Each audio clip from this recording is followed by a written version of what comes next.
diseases of which it is a prey. Secondly, I seek today to give you another of the laws of healing, as well as one of the rules for the healer. Study these with care.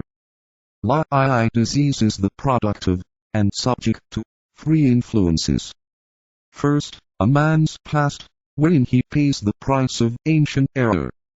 Second, his inheritance, wherein he shares with all mankind those tainted streams of energy which are of group origin. Thirdly, he shares with all the natural forms that which the Lord of Life imposes on his body. These three influences are called the ancient law of evil sharing. This must give place someday to that new law of ancient dominating good which lies behind all that God made. This law must be brought into activity by the spiritual will of man. What is a law, my brother?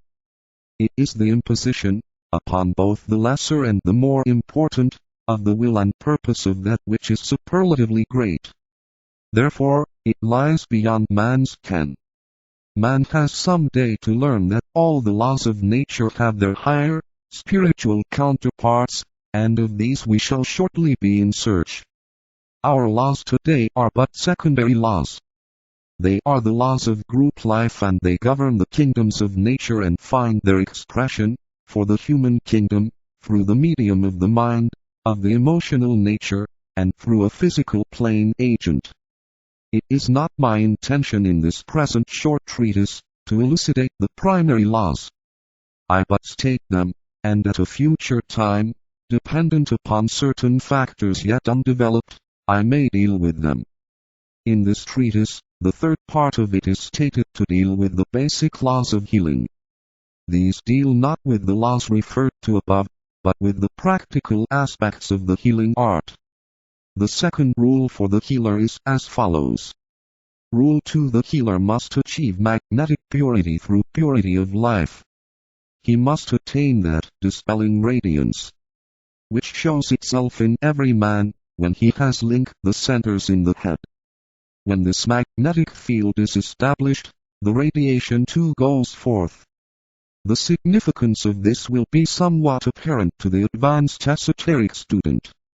As you know, the magnetic field is established when the powerful vibration of the center in front of the pituitary body, and the center around and above the pineal gland, swing into each other's orbit. The only controversial point in connection with the above rule, which we shall have later to consider, is how and in what manner magnetic purity is to be achieved, and how the two centers in the head can form together one magnetic field. Later, in our conclusion, which is intended to be intensely practical, I will touch upon these 2 points.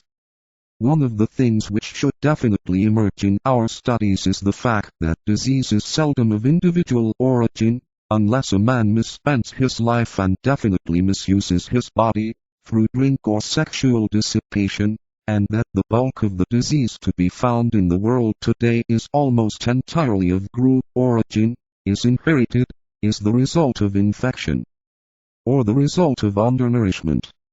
The last named cause is primarily an evil of civilization. It is the result of economic maladjustment, or the corruption of food.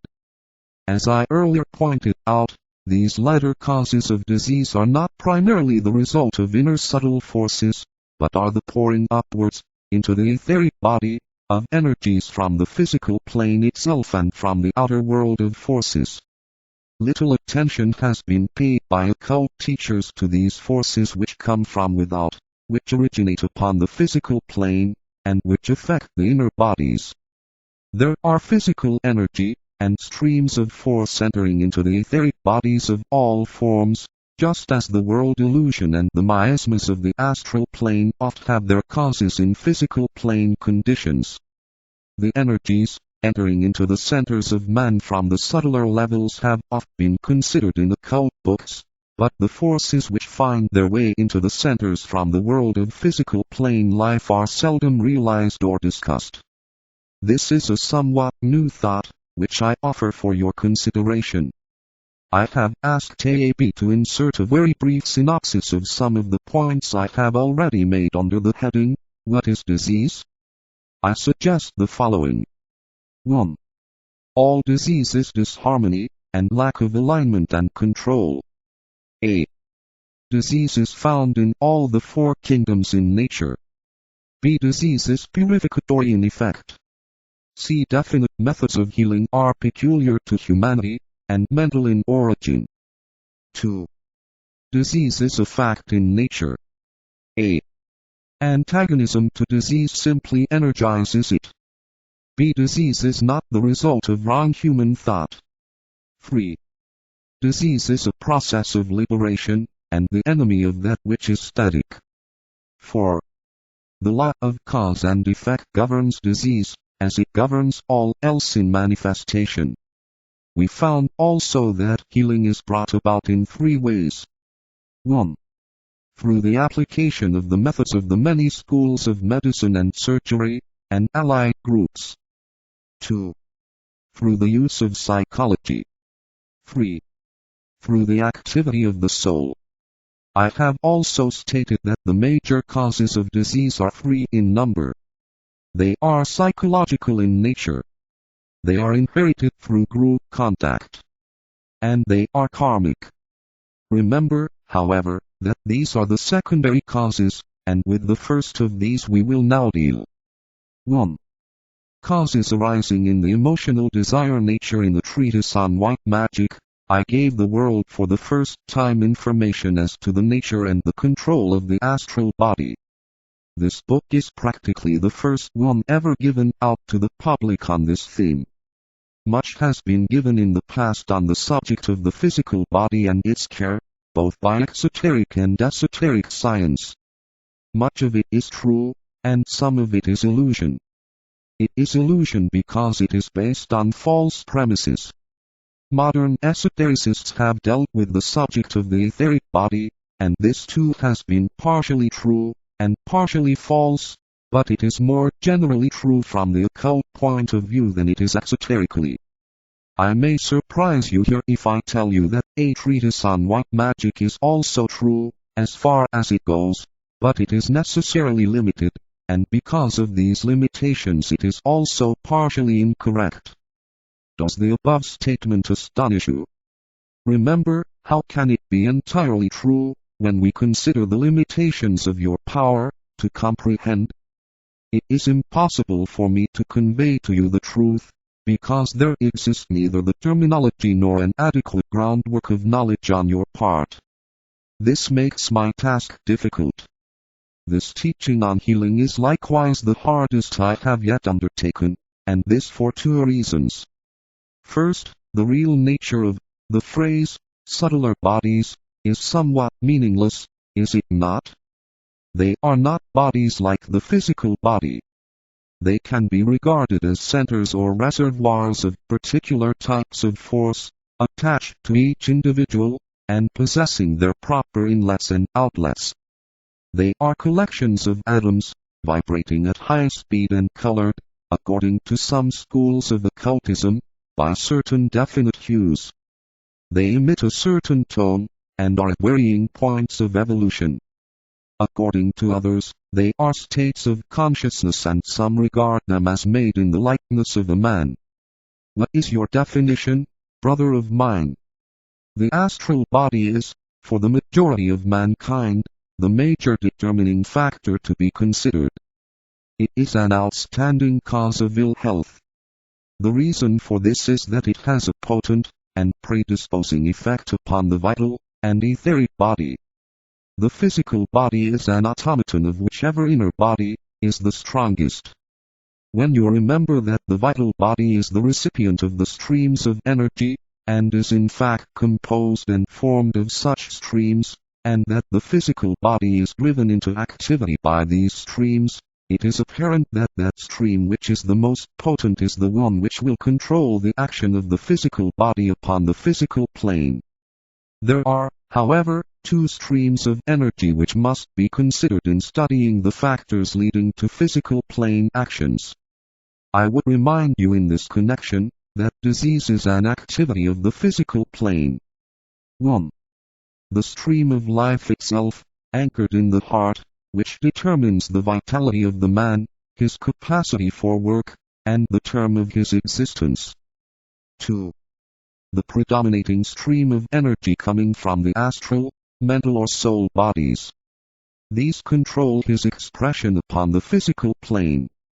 With the masses of people throughout the world, and those whom we call the vast unthinking public, the dominating factors are the stream of life and the stream of astral or desire energy.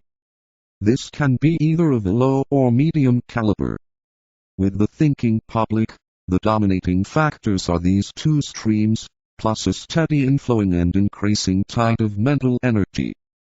With the intelligentsia of the world and the aspirant, those ready for, or already on, the probationary path, we find the above three streams reaching a point of equilibrium, and thus producing an integrating or coordinating personality.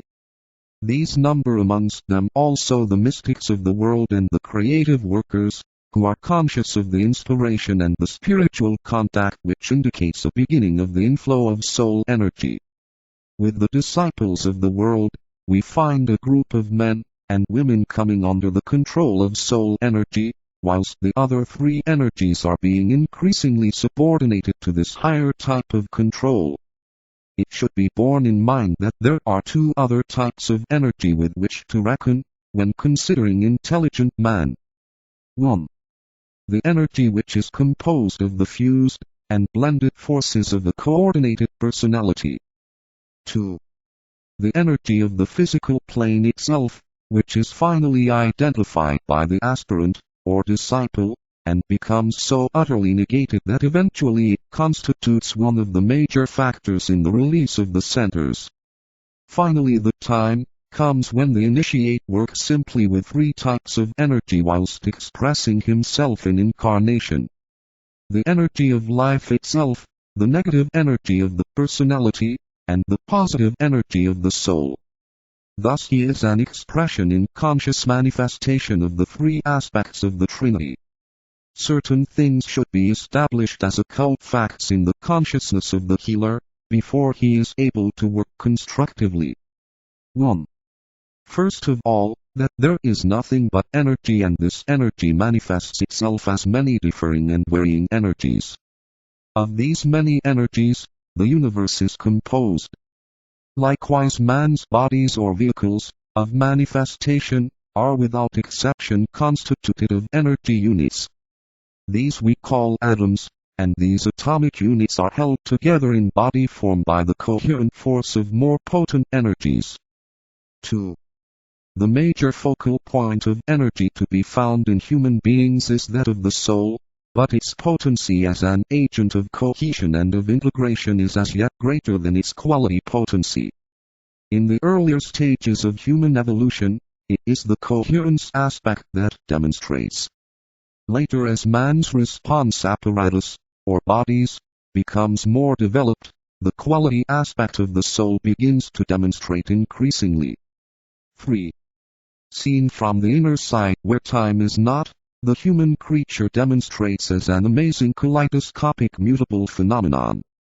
Bodies, so-called, or rather aggregates of atomic units, fade out and disappear, or flash again into manifestation.